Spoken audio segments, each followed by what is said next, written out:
নমস্কাৰ সকলোকে পুনৰবাৰ মোৰ চেনেললৈ স্বাগতম জনাই লৈ আহিছোঁ। আজি দিনটো ৰাখি ফল। আজি হৈছে 16 জুন 2026, অসমীয়া 1 আহাৰ মঙলবাৰ। আজি সূৰ্যোদয় সময় পুৱা 4:15 আৰু সূৰ্যাস্ত সময় 6:07। আজি হৈছে প্ৰতিপদ তিথি আৰু শুক্লপক্ষ। আজিৰ দিনটো প্ৰথম ৰাশি হ'ল মেষ ৰাশি। আপোনাৰ কৰ্মক্ষেত্ৰ আৰু পৰিয়ালৰ ভিতৰত দুয়োটাতে আপুনি প্ৰশংসা লাভ কৰিব। আপুনি ধনাত্মক শক্তিৰে ভৰি পৰিব। আপোনাৰ প্ৰতিদ্বন্দ্বীসকল আপোনাৰ হাতত পৰাস্ত হ'ব।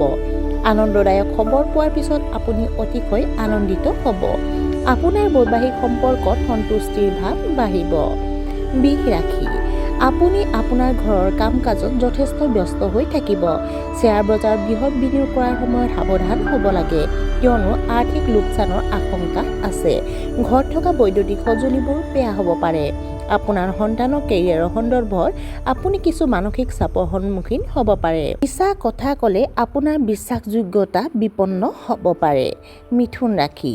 আপুনি আজি দামী বস্তু কিনিব পাৰে।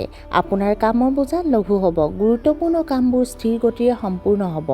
নিজৰ উদ্দেশ্যৰ ওপৰত মনোনিৱেশ কৰি থাকক। সমাজত সক্ৰিয়সকলৰ হয়তো সন্মান জনোৱা হ'ব। আপোনাৰ পৰামৰ্শ বিচৰাটোৱে মানুহৰ শলাগ ল'ব। কৰ্কট ৰাশি। আপুনি দীৰ্ঘদূৰৰ যাত্ৰা পৰিহাৰ কৰিব লাগে। আপুনি হয়তো নিজৰ আত্মসন্মানৰ প্ৰতি চিন্তিত অনুভৱ কৰিব পাৰে। ধৰ্মীয় বা আধ্যাত্মিক কাম কাজৰ প্ৰতি আপোনাৰ আগ্ৰহ কমি যাব পাৰে। আপুনি আপোনাৰ স্বাস্থ্যৰ ক্ষেত্ৰত গাফিলতি কৰিব পাৰে। আপোনাৰ বৈবাহিক সম্পৰ্কত বিসংগতি হ'ব পাৰে। পুৰণি তিক্ত স্মৃতিবোৰ হঠাৎ পুনৰ উদয় হোৱাৰ সম্ভাৱনা আছে। সিংহ ৰাশি। দিনটো আপোনাৰ বাবে অতি ইতিবাচক ৰূপত আৰম্ভ হ'ব। আপোনাৰ পত্নীৰ পৰামৰ্শ আপোনাৰ বাবে উপযোগী বুলি প্ৰমাণিত হ'ব। আপুনি আপোনাৰ সন্তানৰ সৈতে মানসম্পন্ন সময় কটাব। আপোনাৰ স্বাস্থ্য অতি উত্তম হ'ব। আপুনি আপোনাৰ ব্যৱসায়ৰ প্ৰযুক্তিৰ ফলপ্ৰসূ ব্যৱহাৰ কৰিব পাৰে। কন্যা ৰাশি। মানুহৰ আপোনাৰ পৰা বৰ্তমান বহুত আশা আছে, গতিকে আপুনি তেওঁলোকক সহায় কৰিবলৈ কিছু বাধ্যতামূলক অনুভৱ কৰিব পাৰে। যদি আপুনি নতুন চাকৰি বিচাৰিছে তেন্তে এইটো এটা উৎকৃষ্ট সময়। গুৰুত্বপূৰ্ণ সিদ্ধান্ত লোৱাৰ সময়ত আপোনজনৰ পৰা লোৱা পৰামৰ্শই অতি সহায়ক বুলি প্ৰমাণিত হ'ব।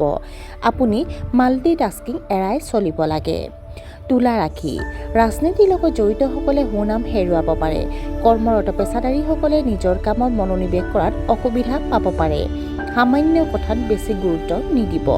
মূৰৰ বিষ আৰু মাইগ্ৰেইনৰ প্ৰবল শক্তিয়ে সূৰ্যৰ পোহৰ আৰু ধূলি সংস্পৰ্শলৈ অহাৰ পৰা বিৰত থাকিব লাগে।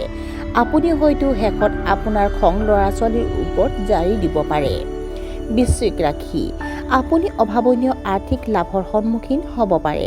পৰিয়ালৰ ভিতৰত সম্প্ৰীতিৰ অভাৱ অনুভৱ কৰিব। আপুনি আনৰ পৰা উল্লেখযোগ্য সমালোচনাৰ সন্মুখীন হ'ব। বন্ধু-বান্ধৱীৰ সৈতে পাৰ্টিলৈ যাব পাৰে। এলাৰ্জি আৰু শ্বাস-প্ৰশ্বাসজনিত ৰোগৰ সৈতে জড়িত সমস্যাই আপোনাক অসুবিধা দিব পাৰে। ধনু ৰাশি। ব্যৱসায়িক সম্প্ৰসাৰণৰ বাবে সময় অতি শুভ। প্ৰতিযোগিতামূলক পৰীক্ষাৰ উৎকৃষ্ট সফলতাৰ প্ৰবল ইংগিত পোৱা গৈছে। আপুনি ধৰ্মীয় চিন্তাৰ প্ৰতি প্ৰবল হ'ব। আপুনি উচ্চপদস্থ ব্যক্তিৰ সৈতে যোগাযোগ স্থাপন কৰিব পাৰে। আপোনাৰ বৈবাহিক সম্পৰ্ক আনন্দময় হ'ব। কৰ্মৰ লগত জড়িত মানসিক চাপ কম হ'ব।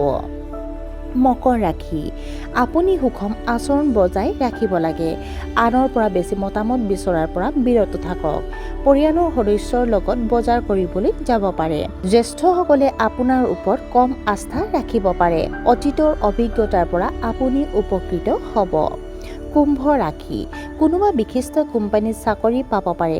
দীৰ্ঘদিনীয়া এটা সমস্যা সমাধান হ'ব। আপুনি আপোনাৰ কাম অতি দক্ষতাৰে সম্পূৰ্ণ কৰিব। আপুনি হয়তো গুপ্ত বিজ্ঞানৰ প্ৰতি আকৰ্ষিত অনুভৱ কৰিব পাৰে। আপোনাৰ আৰ্থিক অৱস্থা সুস্থ হৈ থাকিব। আৰু আজিৰ দিনটোৰ শেষৰ ৰাশিটো হ'ল মীন ৰাশি। আপোনাৰ বৈবাহিক জীৱন যথেষ্ট মানসিক চাপৰ হ'ব পাৰে। আজি আপোনাৰ ঘৰত থাকিবলৈ মন নাযাবও পাৰে। আপোনাৰ জেদী মনোভাৱৰ বাবে মানুহে আপোনাৰ পৰা আঁতৰি থাকিব পাৰে। দ্ৰব্যৰ অপব্যৱহাৰ কৰা আঁতৰি থাকিব লাগে। আপুনি হয়তো আপোনাৰ সংগীক প্ৰেমৰ প্ৰস্তাৱ দিব পাৰে। আৰ্থিক লেনদেন কৰাৰ সময়ত সাৱধান হোৱা উচিত। আৰু আজিৰ দিনটো ৰাখিব ইমানতে অন্ত পৰিছে। আশা কৰোঁ আপোনালোক প্ৰত্যেকৰ আজিৰ দিনটো সুন্দৰ হওক। ধন্যবাদ।